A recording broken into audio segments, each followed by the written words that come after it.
Bagi pencinta binatang, tinggal bersama hewan peliharaan menjadi kebahagiaan tersendiri. Apalagi setelah stres karena kerjaan yang terus menumpuk dan deadline yang nggak habis-habis.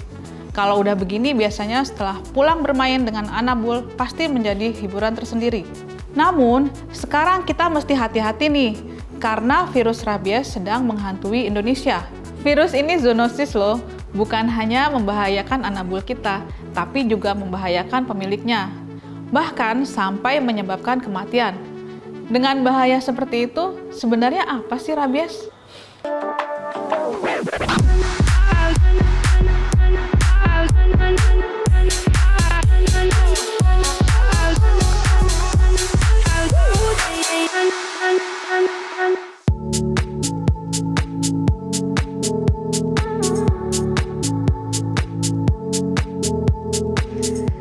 Rabies merupakan salah satu penyakit yang kerap dikenal dengan istilah anjing gila di Indonesia. Biasanya, penyakit ini sering ditularkan ke manusia melalui hewan anjing, kelelawar, kucing, sampai kera. Tidak hanya hewan liar yang dapat terkena rabies, Anabul atau peliharaan yang kalian pelihara juga bisa saja loh terkena rabies ini. Nah, sekarang gimana sih cara kerja virus rabies itu di tubuh inangnya? Setelah tertular rabies, biasanya penderita memiliki masa inkubasi virus sekitar 4-12 minggu. Dalam masa inkubasi ini, kurang lebih sekitar 2 minggu virus akan tetap tinggal di lokasi penularannya atau tempat gigitan pertama. Setelah diam dalam waktu yang cukup lama, virus ini akan mulai bergerak ke ujung-ujung serabut saraf posterior. Nah, selama perjalanan ini, virus juga nggak diem aja loh. Virus ini terus bereplikasi dan menggandakan diri untuk membantu menyerang sel-sel lainnya. Jika virus telah mencapai otak, barulah virus ini akan menyebar luas ke semua bagian neuron. Tidak hanya itu, virus juga akan masuk sel-sel limbik, hipotalamus, dan batang otak. Setelah bereplikasi pada neuron-neuron sentral, virus rabies akan bergerak ke seluruh organ dan jaringan tubuh. Nah, pada bagian inilah virus akan membuat tingkah laku hewan atau manusia berubah dan dapat menyebabkan kematian. Gejala rabies sendiri beraneka ragam dan memiliki beberapa perbedaan pada hewan dan manusia. Misalnya, gejala pada manusia terdiri atas beberapa gejala yang dapat dilihat dalam grafis yang disajikan. Sedangkan pada hewan rabies akan menimbulkan gejala berbeda seperti yang terlihat di dalam grafis. Di Indonesia, sebenarnya rabies terus terjadi, tetapi kasusnya cenderung meningkat dan menurun. Misalnya, pada tahun 2020, gigitan hewan penular rabies mencapai 82.634 kasus.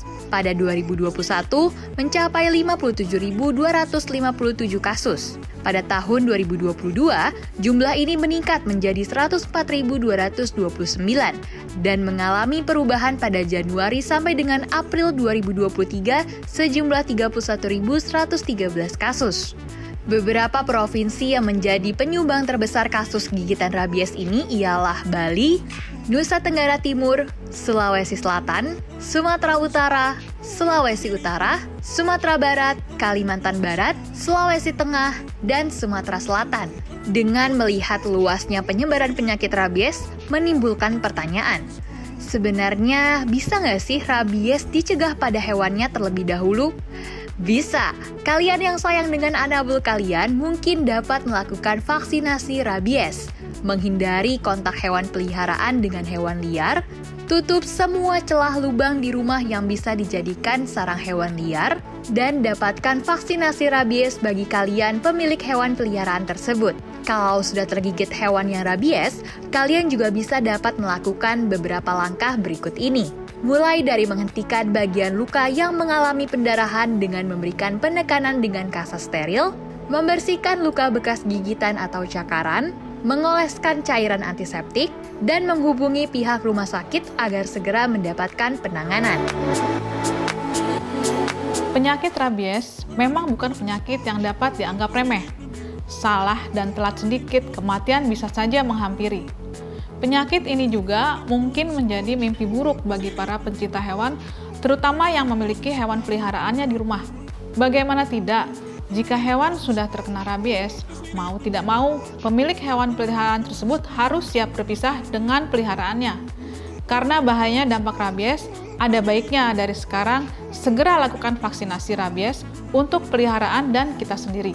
Saya Desi Yasmini Siregar dan segenap tim Litbang Media Indonesia pamit undur diri. Saksikan program Jendela Data setiap Selasa hanya di YouTube Media Indonesia.